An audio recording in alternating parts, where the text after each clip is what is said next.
Hai, saya Mr. Liu sini. Mari kita tengok Matematik Form 3 Bab 1, Index. So, macam mana nak permudahkan soalan macam ni? How to simplify? So, apa yang you kena buat ialah, benda pertama ialah, you kena tahu formula ini. Formula pertama yang you kena tahu, kalau dia bagi awak kuasa M darab dengan kuasa N, apa yang berlaku ialah darab bererti tambah.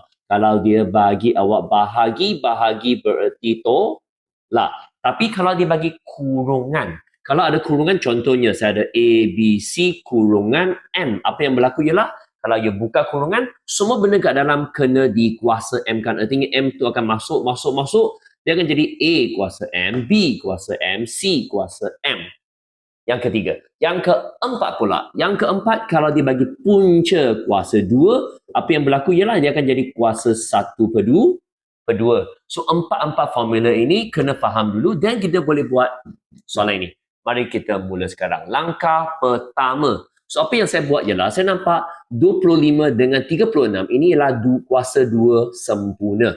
Perfect square. So, 25 sebenarnya ialah 5 darab 5, iaitu 5 kuasa 2.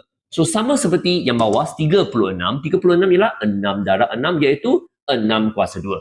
So, saya akan jadikan dia dalam bentuk kuasa 2.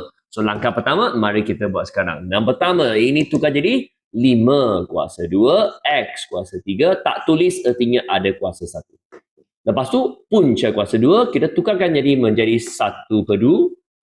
Lepas tu, continue lagi. Ini sama aja, tidak berubah. Okey, adalah power 2. Lepas tu, yang Z itu adalah kuasa 1. Sama seperti sini, 36 akan jadi 6 kuasa 2, X kuasa 5, tak tulis artinya kuasa 1. Lepas tu, Z kuasa 8. Tutup kurungan, punca kuasa 2 jadi 1 per 2. Okey, sekarang kita darab masuk ke dalam. Artinya, 1 per 2 darab, 1 per 2 darab masuk. Nampak? Semua kuasa kena didarab. Sama seperti bawah, 1 per 2 darab masuk, dan masuk. Lepas tu, permudahkan dia. Okey, permudahkan dia, 2 dengan 2 potong-potong tinggal 1. 3 darab 1 per 2, 3 per 2. Sama seperti ini, 1 darab 1 per 2, 1 per 2. Dan juga Z, 2 darab 1 per 2 ialah 1. So, belakang kita tulis kembali sahaja. Seperti begini.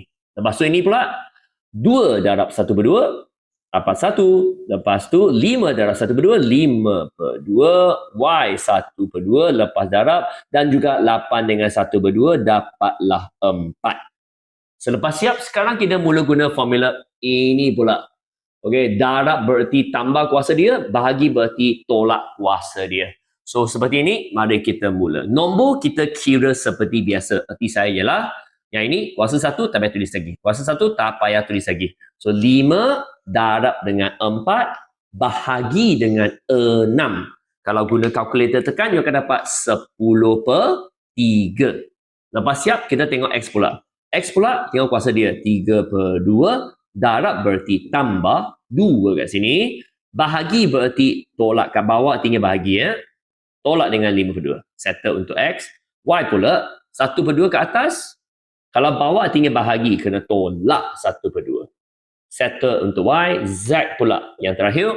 Kuasa 1, darab berarti tambah 1. Kalau kat bawah, kena tolak 4. Nampak? Pemudahkan lagi. Akhir sekali, 10 per 3. Kalau sini you kira, you akan dapat kuasa dia 1 menggunakan kalkulator. Lepas tu Y pula akan dapat kuasa kosong. Z pula akan dapat kuasa 1 tambah 1 tolak 4 ialah negatif 2. Okey. Yang penting kuasa kosong tidak perlu tulis. Artinya X sahaja. Lepas tu Z kuasa negatif 2. Siap. Itu saja. Thank you. Untuk mengetahui lebih banyak, anda boleh join saya melalui kelas percubaan secara percuma. Cuma kena WhatsApp ke nombor ini. Kami akan membantu anda.